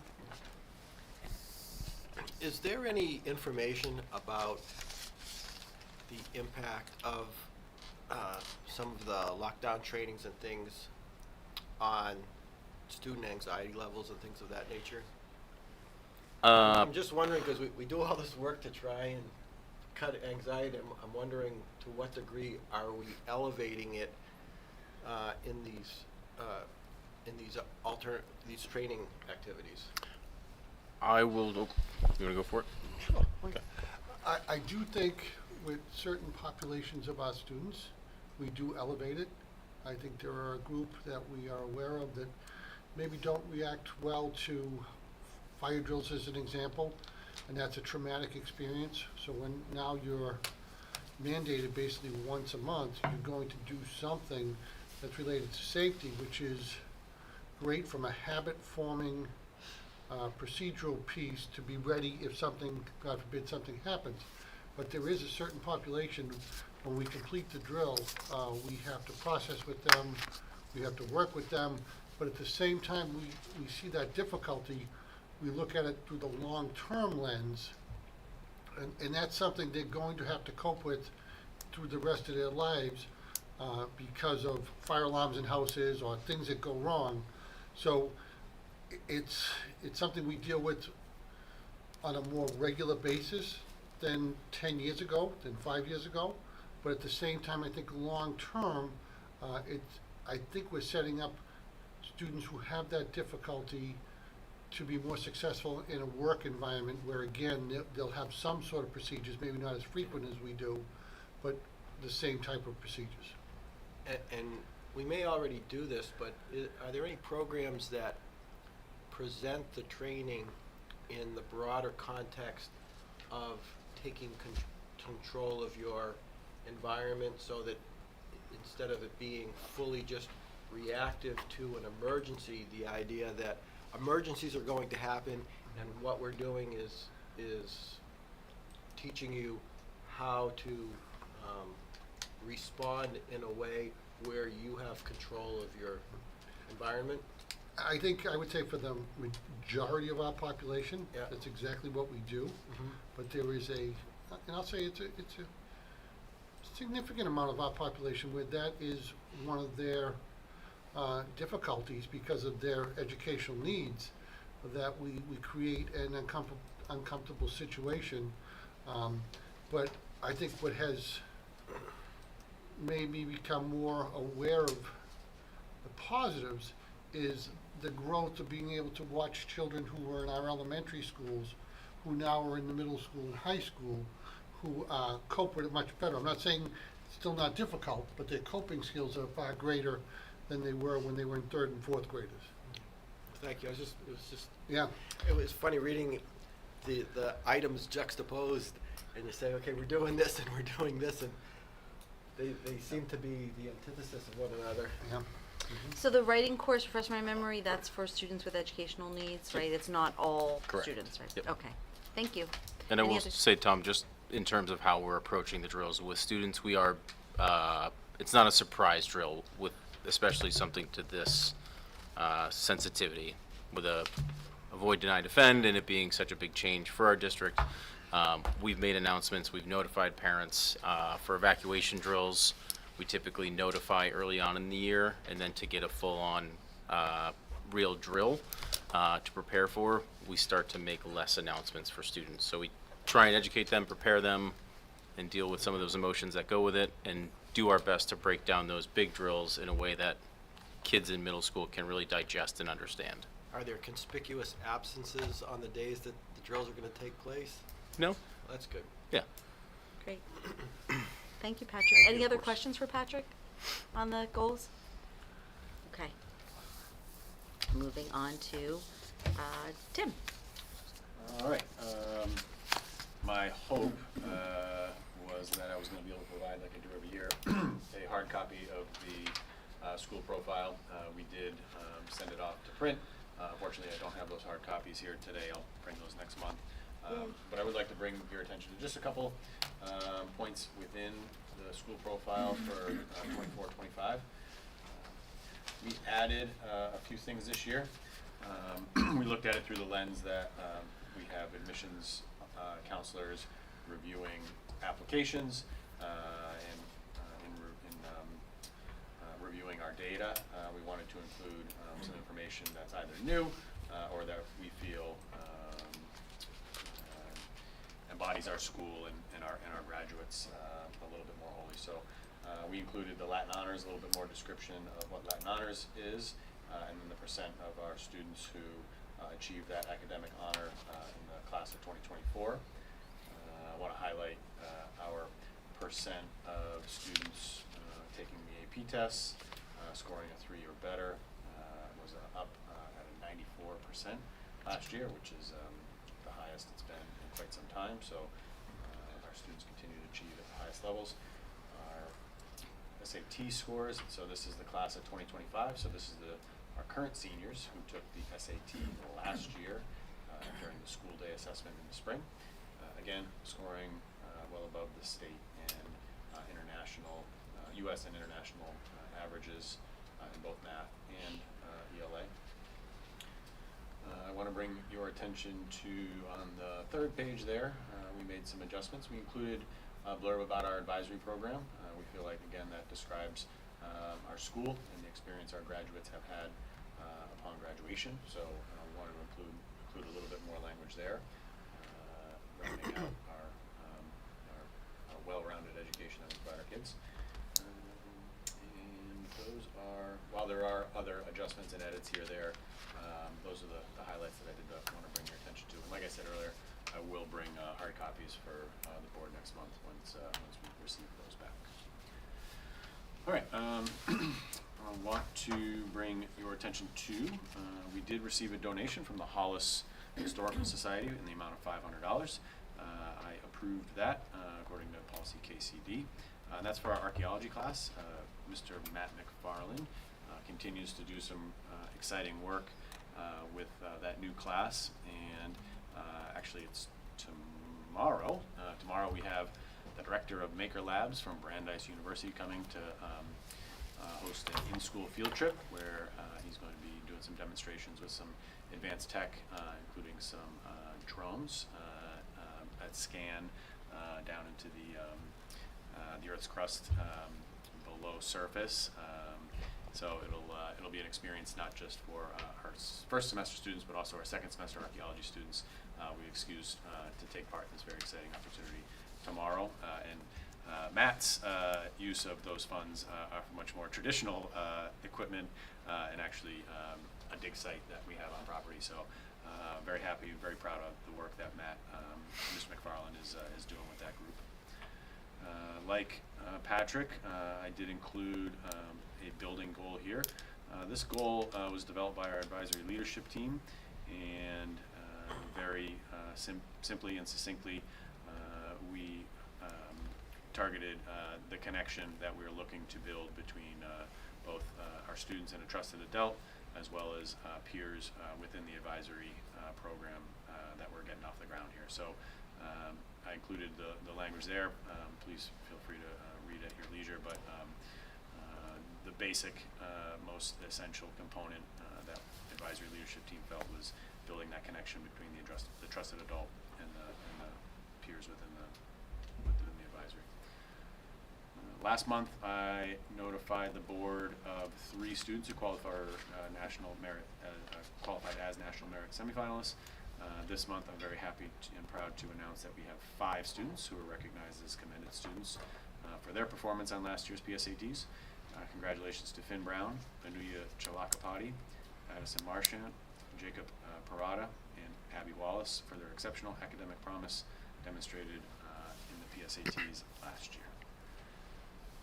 As I did bring your attention last month, we are bringing back Challenge Day. That will occur on November 20th. This is an open invite to any board member who would like to attend and take part. I know we have had board members take part in years past, so you are welcome if it's your first or if you would like to come back. this year because we went back-to-back years. We have 100 slots open for students who are new to the program, and then also 25 slots for student ambassadors who have taken part in years past. So looking forward to that. And lastly, we have Red Ribbon Week. The school counseling department put together a program specifically in response to our YRBS, and in years past you might recall seeing the crashed vehicle out on the lawn. School counseling wanted to take a new angle at promoting healthy habits, and the nonprofit organization that we're working with is called Natural High. Natural High, nonprofit organization dedicated to empowering young people to make good choices and live life well. So we have some activities planned through school counseling that'll take place in advisory around that concept of good, healthy habits and healthy choices. And parent-teacher conferences are coming up in November. We also have Apply New Hampshire Day. I am working with school counseling to get a list of all the schools that applies to, and that's a day where all of our students, all of our graduating students, has the opportunity to apply for free and save some application fees for all New Hampshire schools. And we have our Veterans Day Assembly on November 7th. As always, I'm open to questions and comments. Any questions? Looks great. I mean, congratulations to those kids, the National Merit Scholars, but also all of the work that's being done is great. And the gratitude to the Historical Society for a donation for that. That sounds amazing. What are they finding? Is there a dig? Like, are they what are they finding? The dig site's a very small plot. Okay. What they're scanning though is like our entire that's campus. that's interesting. I want to If hear. you're in the area, it's tomorrow afternoon. So that's pretty stop cool. by. They I do look it with a forward- drone? Yeah, they're Yeah. doing it with a drone. Yeah. That's very cool. Yep. Yeah, it's very cool. Yeah. So. I'm scared. What they might find. The proverbial bodies. Cows or something like that. Yeah, no, it looks great. All of it looks great. Are there any other questions on that? The profile looks amazing. That AP score is that AP, like 94% of kids getting a 3 and above on AP classes is pretty incredible. That's obviously a strong cohort, but we have a strong group of teachers that are leading them to those scores, so that's incredible. So, anything else? No? All right, so I guess we're moving on to the athletics report. Yes, I will do that for Mr. Bumpus tonight. Let me just pull it open. I lost it. So it looks like the girls' high school soccer team is undefeated and looking to defend their 2023 title. High school field hockey holds the #1 spot and only has 1 loss. The boys' soccer and girls' volleyball teams are in top 8, looking to host round 1 playoff games at home. It looks like there's some highlights for the golf, so just 1 second as I pull it open, but I'll move on to cross country, who is preparing for their division championship on October 26th. Cheerleading has been hard at work, cheering at football games, and they are getting ready for their state competition on November 10th. Unified Soccer has had a great season. They had their last home game today, recognizing their seniors. And back to golf. Can't seem to pull open the agenda, sorry. As I just had it open. The boys' golf team, is that what you wanted to talk about? Yes. Yeah, they were headed to a couple of them were headed to the state championships, 2 of them, but they had that already. That was yesterday, and our class of 2028, Matthew Howie, scored 20th out of 78 golfers. And our Ben George. Ben George, 2027, was right in the middle of the pack. So impressive showing, and once all those 2025s graduate, we'll take home the win next year. Yeah, and I apologize. I clicked out of my window and am having trouble opening back up the minutes, so my apologies. That's okay. Sorry. I don't Well, know we're where on I'm to middle showing school. it. You can talk about your undefeated volleyball team. Yep, and I think our girls soccer are also Yeah. volleyball. They're also undefeated, yes. Girls and You are? girls soccer and girls volleyball. No, I'm yes. almost there. Need it? Now I'm like flustered because I can't pull it open. It's right there. There it is. Thanks, Tim. I got 3 screens now. We all have it. Us at the middle school, we always need our screens. Much like the high school, the fall teams are doing well. Both girls soccer and volleyball are undefeated. The boys soccer team only has 1 loss, sitting 5-1. All 3 teams are going to host their tournament playoff starts. Field hockey has had tremendous growth and development, as well as our cross-country team, excited to compete in the Tri-County Championship at Mine Falls on October 19th. There's been a recent hire for the cheerleading team, and then still some opening positions. And again, my apologies. No worries. Just so the public who's listening knows that you can find the schedule right on the website, right? If you click on athletics, you can get right over and see the schedule, because it looks like we're going to have a lot of playoff games, and some of them might be at home with all those undefeated teams. So we would love to see members of the public attending and cheering on our kids. So congratulations to all of them. And thank you, Brian, for that report. And thank you, Patrick, for doing that report for us. Just You're welcome. curious, has there been, have we been contacted by any of the teams that had normally played in Nashua for, The 3 teams that were displaced, but when Stellos closed? I don't know how many teams are there. Well, but the 3 yeah, main, 3 I'm people sure that there's more, know. but the 3 high Nashua schools. North, Nashua South, and Bishop Garten. So we are renting our facility to Bishop Garten. Is that just for the actual games, or do they practice? Because I think don't they practice at their school? Correct. They So it's practice. just for the games, right? Correct. Okay. Great. Any other questions? Terrific. So that is done with the principal's report. We're moving back to discussion. I just want to make sure, since the principal sat for all of that time, I don't know, are they necessary for policy today? Like, not that you're not necessary, you're always Always necessary. necessary. I think so. But, Well, Tim's joining us Non-public. in non-public. okay, so Tim's So, joining us in so non-public. Patrick could go home and probably For that straighten up debacle the of nursery, get ready. Correct. Basketball. Yes. Yes. We review that athletic sport again. Yeah. Yes. So, Tim, you get to stay for the whole night, but Patrick, you're welcome to go home. Thank you. Sounds good. I don't think I've earned it, but I'll Um, take it. Thank you. And so now we're moving on to the Computer wants to go. FY '24 and I think revenue my and wife had expense something to report. do with And I this. assume this is a Linda chat? This is Alinda. This is why Well, Linda I has was been gonna sitting leave with here. Patrick. I think it was an assistance at home or something, I don't know. You were sitting here so patiently through all of that, so. Okay, so, year end, our fiscal year ended June 30th, which means the month of July is fast and furious frenzy for the business office to get ready for our annual audit, which takes place in the beginning of August. And the financial report you see here are reflecting those numbers from our audit. So, You looking at 24 right now? we're looking at year-end FY '24. So overall, we underspent our budget by about 4%, which was saving the district $1,278,855.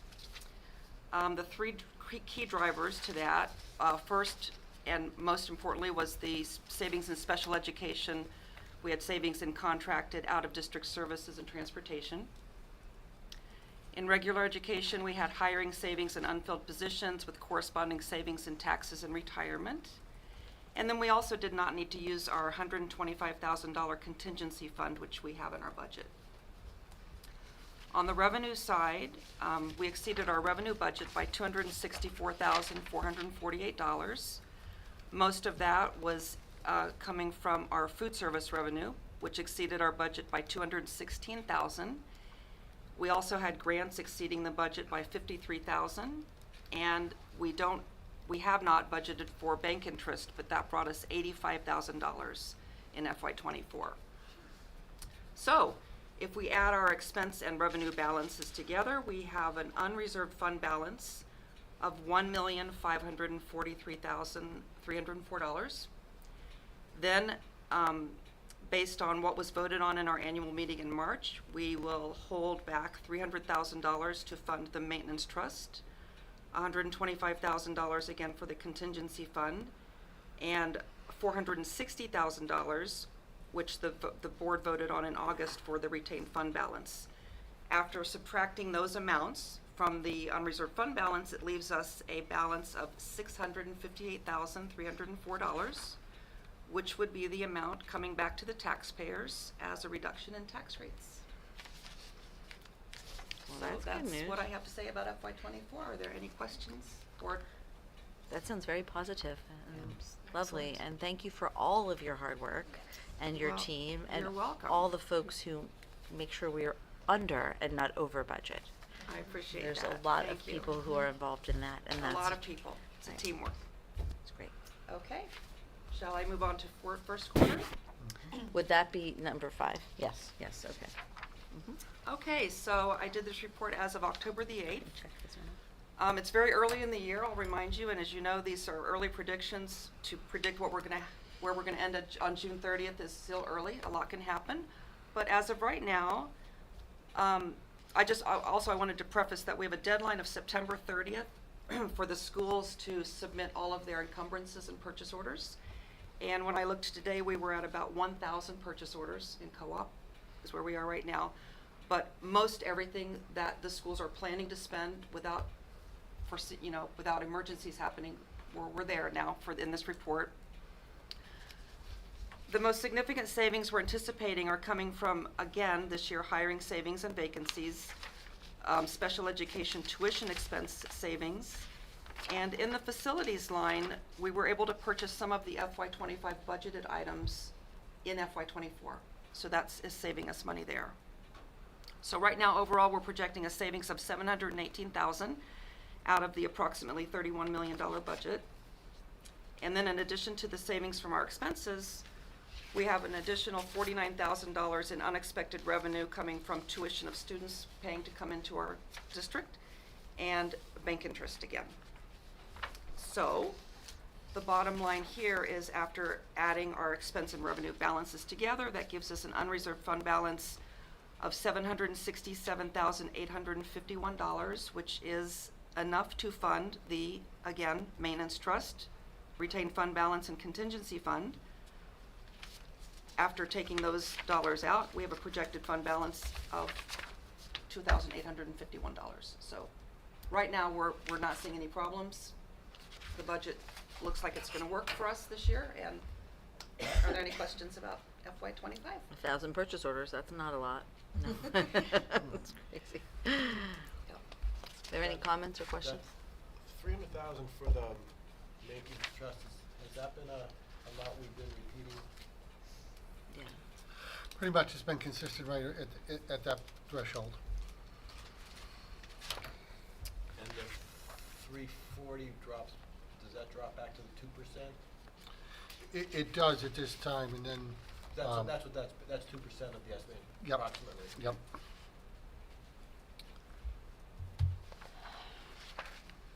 Okay, thank you Okay. so much, Linda. You're Are there any welcome. other questions on that? It's so appreciated. The fact that you're putting the 125 in for the contingency,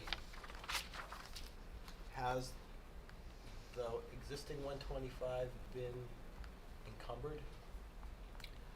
On my report, I'm not showing it as an encumbrance But you're when also- we don't expect to use it. So like in FY24, I never showed it encumbered, I just showed it as a balance. In the FY25 report, the same thing, I'm not showing it as being encumbered, it's on the line, But is it showing in the, it's the line, SAU School Board, SAU Assessment on the expense side? not, but I guess the point is, in the 767,851 that you're starting with for the unreserved fund balance before you go it, does that have the 125 in it or not? Well, the 767,000 is reflecting FY25, but those numbers on the bottom Yeah. are what we're holding for FY26. I understand, but. Okay. But if we don't spend the contingency, if we assume that the contingency didn't get spent, would that 2,851 increase by 125?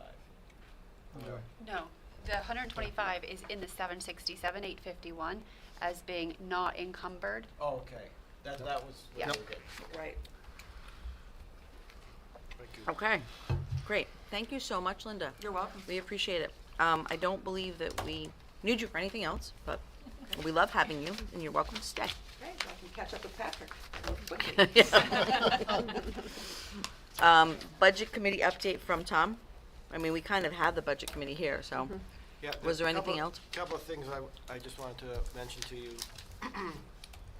We had a facilities presentation, and in it was some projected potential expenditures. I don't recall it having been explicitly stated here, and it's not a commitment, but in the planning, there is a strategy that was displayed in the numbers given to us, the budget committee, that covered the costs of bringing all facilities work in-house. So that meant, Pull your microphone down, Tom. so that meant doing our own plowing, doing our other things, of having all of the trades people in, so in the upcoming year and years, I think that's a topic that we're going to want to look at, and it's not a simple decision. So, depending on when we would potentially want to start expending those monies, we will want to back out of that enough time to get a sense of, number one, the cost of doing it, the impact to the organizations that are currently doing it, because we might get pushback. I don't know if we're paying the town of Hollis for some of that stuff and their staffing. So it's a complex issue, and there was a significant amount of money presented in the cost, both in terms of creating the infrastructure and acquiring resources to do it. So I thought that was an interesting thing that hadn't been on my radar before, and I don't know if it had been for others. The other thing to... That's like a TBD to be discussed further. Yep. Yeah. I don't, well, in it, they had expenditures starting in '25.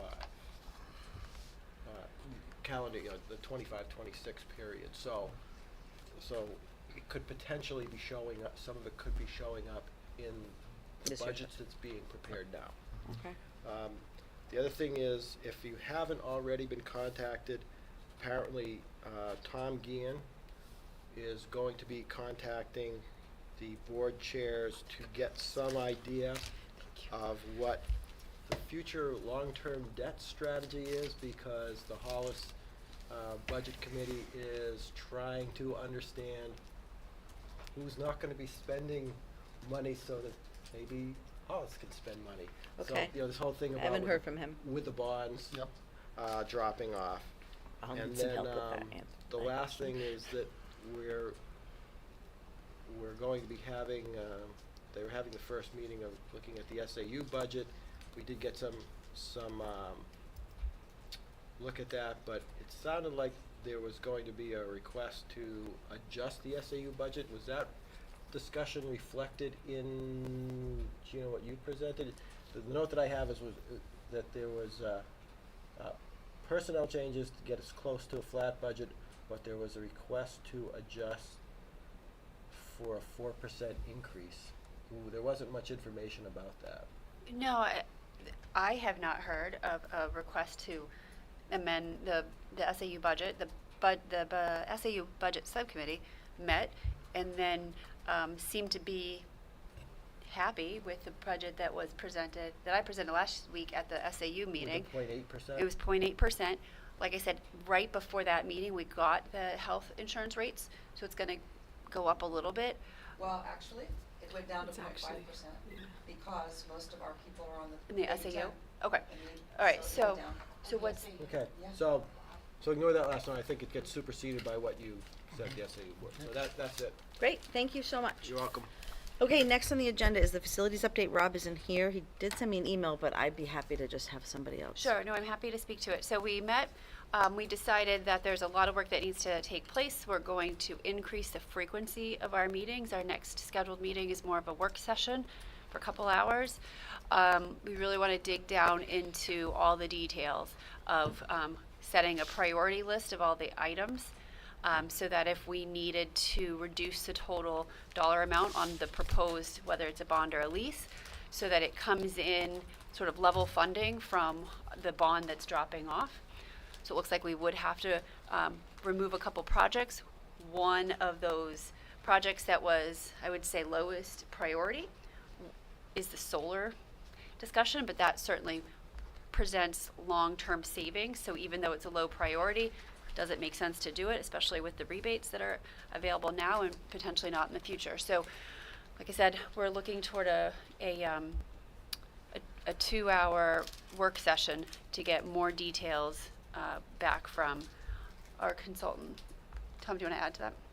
Yeah, the only other thing that I thought was noteworthy is there was a discussion without a clear conclusion as to whether the recommendation would be to compartmentalize different aspects of it for funding, or whether it would be better to have them all together. And some of that is trying to look at the interdependencies.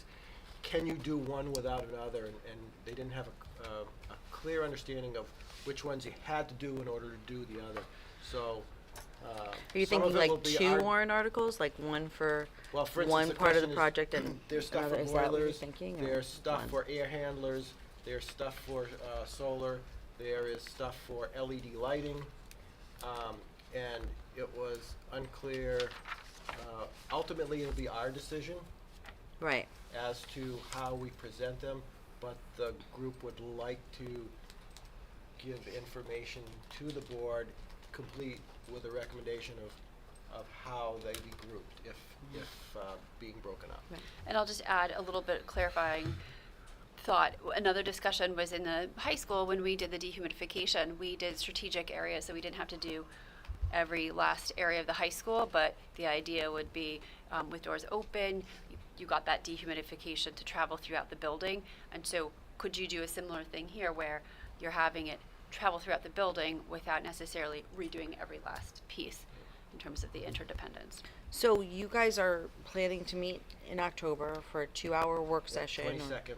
on the 22nd, and then we have to see something by November, right? Like we're Right, gonna have and then something. we'll probably, I'm assuming, have our regular meeting the first week of November, and the hope is to have something to present at the November meeting. And you'll have a recommendation of whether this should be one warrant article or 2 warrant articles, or how you're thinking through it. Yes. Depends who you ask on what you'll get, but whatever is gonna come out will, I'm expecting that there will be something consolidated for a recommendation for this budget cycle. Great, thank you. Is there any questions for Gina, Tom, Andy on this one? Wait, I'm so excited to see it, and to get the final thing. Okay. I can't tell if you're being sarcastic or not. I'm always sarcastic, Tom. No, I am excited, obviously. I think it's great. Okay. And you just can't hide it? And Rob did, because he couldn't come, he did send an email and you guys covered all of that. The only thing he did say was that you guys have asked Kelly to do some work on the numbers to see how close we are to hitting or even coming under our net zero target. Yes, so the rates that she brought to us were rates that she got when she was first asked, so they were from June, so the rates have changed. Right. So we want to look at not just that, but we would be looking at a funding cycle for June, and so it actually changes your initial payment, because the cycle we have includes 2 payments in the first fiscal year, and historically, when you bring something to the March meeting, it includes like a lower first payment, and then year 2 is bigger. So it's just structured a little bit differently, so she'll be bringing some new numbers to us. But the goal was a 15-year, as opposed to 10 or 20. That seemed to be the sweet spot. Yeah. Okay, so moving forward to deliberations, we're going to attempt this policy committee memo again. I had told Dawn that we might do it in chunks, but looking at the way the memo is, I'm gonna try to do it all at once again. I realize that that means that we may not be unanimous because someone might feel like there's something in there that does not make them comfortable. My goal is to pass it. So, and we do not have to be unanimous. As a matter of fact, I think sometimes that's better. It shows that we're thinking things through. So what I'd like to do is put a motion on the table for approving the policy memo as presented, and then with a second on that, then we'll talk about it. We'll make some changes, suggest those amendments if we have to, and then pass amendments, and then pass the memo. That's the goal for tonight. If this were there were more items under fourth reading and second reading and first reading, I would chunk it. So that's one of my other ways to approach this, is to chunk it and do like all of the first reads. But since we only have like single ones and then just one that has a bunch, I'm going to try to do the whole thing again. So what I would like to do is entertain a motion to approve the Hollis Brookline Cooperative School Board Policy Committee memo. So moved. Moved by Beth. Second. Second by Kate. Question, does that include the rescinding as well? It does. does. It does this time Okay. because if we adopt. Okay. Yes. I just want to understand Yes. whether it was on there. If you amend it to not adopt, then it doesn't. Would you like me to just go through some of these changes? in Yeah, I order? think that would be great. I think Okay. it would be really helpful if Gina just took it from here, because I don't want to. Perfect. All right. So looking at weapons on school property, the policy committee discussed the conversation that took place at the last meeting and is bringing forth fourth reading and adopt with the deletion of the line weapons under control of law enforcement personnel are permitted. Just going back to that point that this is a policy for students, and so we're really just going to focus on that. So thank you for that feedback. ACAA R1 and R2, and then ACAB R1 and R2 we're looking for second and adopt. There have been no changes. This is procedural. It's really straight from the law. So it's timelined and et cetera. IKL is brought forward with no change. However, I do envision that the policy committee will share some change for third reading. I had the principals share drafts with building leadership, and there will be some feedback for the policy committee to reflect on for third reading. But as of right now, it's looking the exact same way as it did before.